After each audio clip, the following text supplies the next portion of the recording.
जयराम जी की शुरुआत करते हैं एक्सरसाइज 3.4 का क्वेश्चन नंबर सेकंड का क्वेश्चन नंबर 5वां। और ये वाला जो क्वेश्चन है ये इस एक्सरसाइज का अंतिम क्वेश्चन है। क्लियर? तो देखते हैं क्वेश्चन पर। क्वेश्चन क्या है हमारा, देखो एक्सरसाइज है हमारी 3.4, क्वेश्चन है हमारा सेकंड और सेकंड का 5वां क्वेश्चन।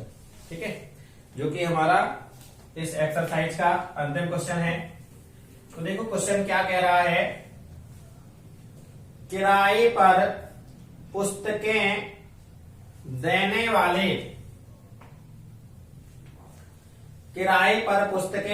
वाले किसी पुस्तकालय का प्रथम 3 दिनों का एक नियत किराया है तथा उसके बाद प्रत्येक अतिरिक्त दिन का अलग किराया है। सरिता ने 7 दिनों तक एक पुस्तक रखने के लिए 27 रुपए अदा किए, जबकि सुशी ने एक पुस्तक 5 दिनों तक रखने के लिए 21 रुपए अदा किए।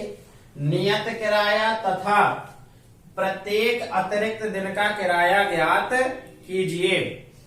इतना खतरनाक क्वेश्चन है, लग रहा ना देखने से पता नहीं चल रहा है। तो देखो पहले इस क्वेश्चन को समझते हैं कि क्वेश्चन क्या कह रहा है। कोई पुस्तकालय है, क्या है? कोई पुस्तकालय है, जिसे इंग्लिश में अपन बोलते हैं लाइब्रेरी। उस पुस्तकालय से अगर हम कोई बुक लेने जाते हैं, क्या जाते हैं? बुक लेने के लिए पढ़ना है हमें, और हमने उससे मतलब वहां पर जाकर के कहा हमें ये बुक चाहिए। क्लियर है? और वो बुक हम लाए तो वहां पर कंडीशन है कि अगर आप ये बुक लिए जा रहे हो, क्या कर रहे हो? लिए जा रहे हो, तो इसका नियत किराया है, मतलब आपको इतने रुपए देने पड़ेंगे। लेकिन इसमें एक और कंडीशन है, वो नियत किराया कैसा है? 3 दिन का है। कितने दिन का है? 3 दिन का। मान लीजिए कि हमें 4 दिन के लिए बुक चाहिए है। कितने दिन के लिए चाहिए है? 4 दिन के लिए। तो जो 4 दिन के लिए बुक चाहिए है उसमें से 3 दिन का तो फिक्स है, और अब बचा 1 दिन का, तो वो हमें एक्स्ट्रा अलग से लगेगा। क्लियर है? अगर हमें 5 दिन के लिए चाहिए तो 3 दिन का तो वो फिक्स लगा ही जाना है, और अब कितने दिन का लगेगा एक्स्ट्रा? हमें 2 दिन का। अगर मान लीजिए हमें 2 दिन का बुक कितने के लिए चाहिए? 2 दिन के लिए। भले ही हमें बुक 2 दिन के लिए चाहिए है, लेकिन हमारा किराया तो कितने दिन का लगना है? 3 दिन का। समझ में आ रही ना? अगर हमें बुक 1 दिन का के लिए चाहिए तो भले हम बुक 1 दिन रखें, लेकिन हमारा शुरुआती किराया है जो नियत है वो तो क्या करना है? 3 दिन का हमें लग ही जाना है। यानी कि हमने पुस्तकालय से बुक ली, अब वो हम 1 मिनट के लिए लें, 1 घंटे के लिए लें, 2 दिन के लिए लें, 3 दिन के लिए, तो वो तो हमें लगना कितना है? 3 दिन का किराया हमें उतना लग ही जाना है। ठीक है? और उसके बाद अगर 3 से ज्यादा होते हैं, मान लीजिए 4 हो गए, 5 हो गए, 6 हो गए, तो 3 का तो लगेगा ही लगेगा। उसके बाद जितने दिन एक्स्ट्रा होते जा रहे हैं उनका किराया हमें क्या होगा? अलग से लगेगा। इस तरीके का क्वेश्चन में कह रहा है। क्लियर? तो देखो यहां पर 2 लोग हैं। एक लड़की का नाम है यहां पर सरिता। कौन है? सरिता। सरिता करती क्या है कि सरिता जाती और बुक लाती है, और वो कितने दिन के लिए बुक लाती है? 7 दिन के लिए। कितने दिन के लिए लाती है? 7 दिन के लिए। और 7 दिन के लिए लाती है और कितने रुपए देती है? 27 रुपए। कितने रुपए चुकाती है वो? 27 रुपए। तो कहने का मतलब ये हुआ कि 3 दिन का तो उसे लगा। कितने का लगा? 3 का तो लगना ही लगना है। अब बचे कितने? 7 में से 3 घटा दो, कितने बचे? 4 दिन एक्स्ट्रा हैं, तो उन 4 दिनों का उसे क्या लगा? अलग से किराया लगा। ठीक है? तो ये, और टोटल जाकर उसने रुपए कितने दिए? 27 रुपए। उसके बाद दूसरी लड़की है सुशी। तो सुशी नाम की लड़की जाती है और पुस्तकालय से बुक लाती है, और वो कितने दिन के लिए लाती है? 5 दिन के लिए। कहती है कि हमें 5 दिन के लिए चाहिए, तो 5 दिन के लिए चाहिए तो 3 दिन का तो फिक्स है, अब उसे कितने दिन का और किराया लगेगा? 2 दिन का। तो 5 दिन कितने का फिक्स है? अपना 5 दिन के लिए लाती है, वो 3 दिन का फिक्स है, 2 दिन का और लगेगा, तो 3 और 2 5। इस प्रकार से वो जाती है, उससे रुपए कितने लगते हैं? 21 रुपए। फिर हमें नियत किराया मतलब जो शुरुआत के 3 दिन का जो निश्चित किराया था वो निकालना है, और प्रत्येक दिन कितना किराया लग रहा था वो क्या करना है, निकालना है। समझ में आ रही ना? तो देखो यहां पर हल।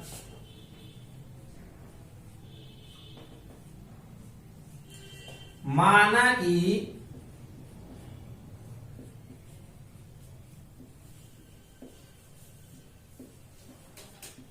प्रथम 3 दिन का नियत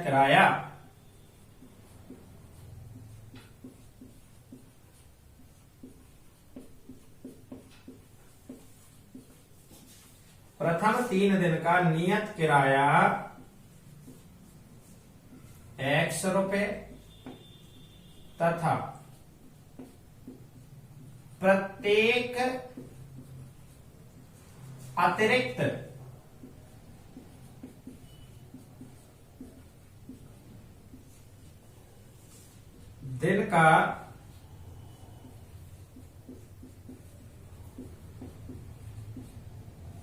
अतिरिक्त दिन का किराया Y रुपए है। क्लियर? फिर आ जाते हैं अपन प्रश्नानुसार। क्या कह रही है हमारी कंडीशन?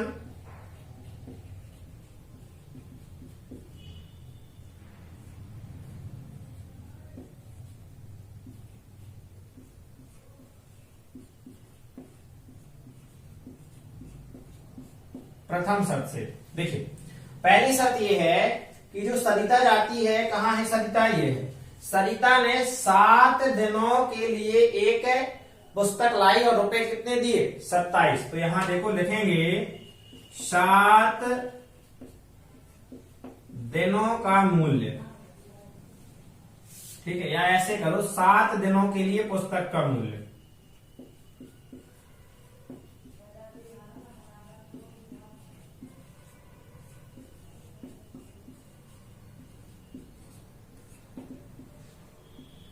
देखिए 7 दिनों के लिए पुस्तक का मूल्य कितना है? 27 रुपए। अब समझना, 3 दिन का तो निश्चित है कि नहीं है, कि ये तो लगना ही लगना है, चाहे 1 दिन के लिए लाओ चाहे जितने के लिए। अब वो लाई कितने के लिए है? 7 के लिए। तो 3 तो चला जाएगा फिक्स में। अब बचे कितने? 4। तो बराबर कितने हो जाएंगे? 4 और 3 7। तो यहां हम लिख सकते हैं 3 और 3। अब देखो प्रत्येक नियत वाला क्या माना था? X। नियत वाला क्या माना था? X। चलो इसको और सिंपल करें, यहां लिख दे अपन नियत किराया प्लस अतिरिक्त दिन का किराया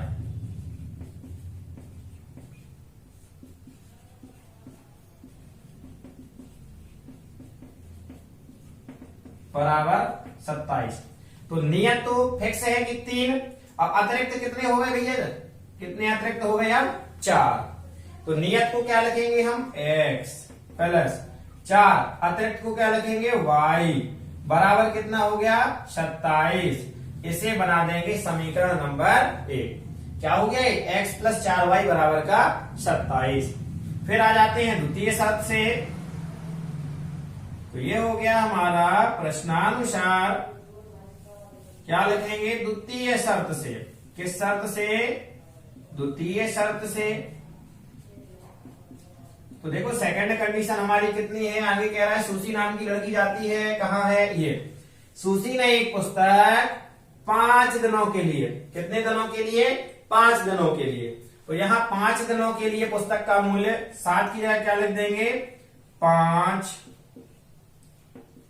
दिनों के लिए पुस्तक का मूल्य कितने रुपए देती है वो? 21। तो 5 में आ जाएगा नियत। अब देखो ये नहीं लिख रहे पर नियत किराया, चलो लिखे जा रहे, नहीं तो परेशान हो जाओगे आप लोग हैं। नियत किराया,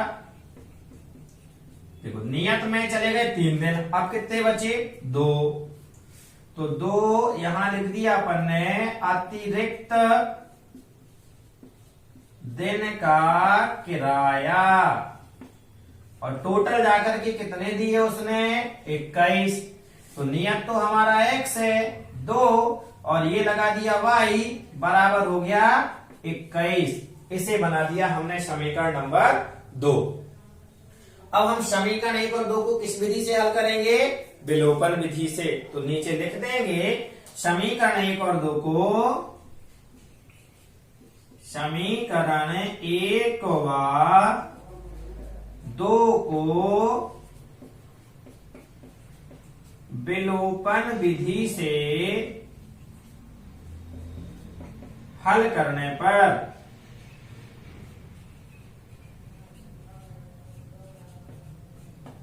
समीकरण 1 व 2 को किस विधि से हल करने पर? विलोपन विधि से। तो कर रहे हैं विलोपन विधि से हल। देखो विलोपन विधि में हम पहले ये चेक कर लेते हैं कि ये जो पहला वाला पद है ये और दूसरे का पहला वाला पद, समीकरण 1 का पहला और समीकरण 2 का पहला, क्या एक जैसे हैं? हमें तो दिखाई दे रहे हैं, यहाँ x है और यहाँ x है। अगर एक जैसे हैं तब हम क्या करेंगे? यहाँ पर अब हमें किसी भी चीज का गुणा करना नहीं है, क्योंकि गुणा तो कब करते हैं? एक जैसा बनाने के लिए। करते कि नहीं करते? तो जब हमें पहले से ही एक जैसा दिया गया है तो हम गुणा अब नहीं करेंगे, और नहीं करेंगे तो हम दोनों समीकरण लिख लें। तो पहला समीकरण है x प्लस 4y बराबर का 27, और दूसरा समीकरण है x प्लस 2y बराबर 21। अब इसके बाद क्या करते हैं? हम चिन्ह चेक करते हैं, ये दोनों इन दोनों के चिन्ह एक जैसे है कि नहीं, और एक जैसे होते हैं तो यहाँ क्या लिख देते हैं? घटाने पर। क्या करने पर? घटाने पर। तो घटाने पर लिख दिया तो यहाँ लगा दिया माइनस माइनस माइनस, ये हमने क्या कर दिया? काट दिया। 4 हमारा काहे का है? प्लस का, और 2 काहे का है? माइनस का। 1 प्लस का और 1 माइनस का तो घट जाते हैं, तो 4 में से 2 चला जाएगा, आ जाएगा 2y बराबर। ये 27 हमारा प्लस का और 21 माइनस का, तो 27 में से 21 क्या हो जाएंगे? घट जाएंगे। तो ये 7 में से 1 जाएगा 6, यानी 27 में से 21 जाएगा तो कितना आ गया? 6। ये y बराबर 6, ये 2 आ जाएगा नीचे, कितना आ गया? 3। y बराबर कितना आ गया? 3। क्लियर है? अब जब हमारा y का मान आ गया तो y का मान हम समीकरण 1 में रख देते हैं, तो x का मान निकाल लेते हैं। तो यहां लिखा अपन ने y का मान समीकरण 1 में रखने पर, कहां रखने पर? समीकरण 1 में। समीकरण 1 देखो कहां है? ये है। समीकरण 1 कह रहा है x प्लस 4y बराबर 27, तो ये लिखा x प्लस 4 और y की जगह रख दिया 3 बराबर हो गया 27। तो ये लिखा x और 4 3 12 बराबर का 27, ये 12 चला जाएगा वहां, तो 27 ये प्लस का है, इस साइड आ जाएगा माइनस का। तो देखो 7 में से 2 जाएगा 5 और 2 में से 1 गया 1, तो x का मान कितना आ गया? 15। तो ये है भैया प्रथम 3 दिनों का किराया कितना लगना है? 15, और उसके बाद चाहे जितने दिन जाओ तो प्रत्येक दिन का कितना लगना है? 3 रुपए। ठीक है? तो लास्ट में हमें क्या करना है? जो माना था, क्या किया था? जो माना था वही हमें क्या करना है? लिख देना है। माना क्या था? माना कि प्रथम 3 दिन का नियत किराया x रुपए, तो माना की जगह लिख देना है अतः। क्या लिख देना है? अतः। तो हो जाएगा ये अतः प्रथम 3 दिन का किराया x की जगह लिख दो 15 रुपए, तथा प्रत्येक अतिरिक्त दिन का किराया y की जगह लिख दो 3 रुपए, और ये हमारा क्या है? आंसर। तो देखो अतः प्रथम क्या है? 3 दिन का किराया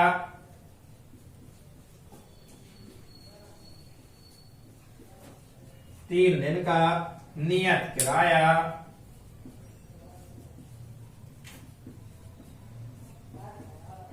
15 रुपए, तथा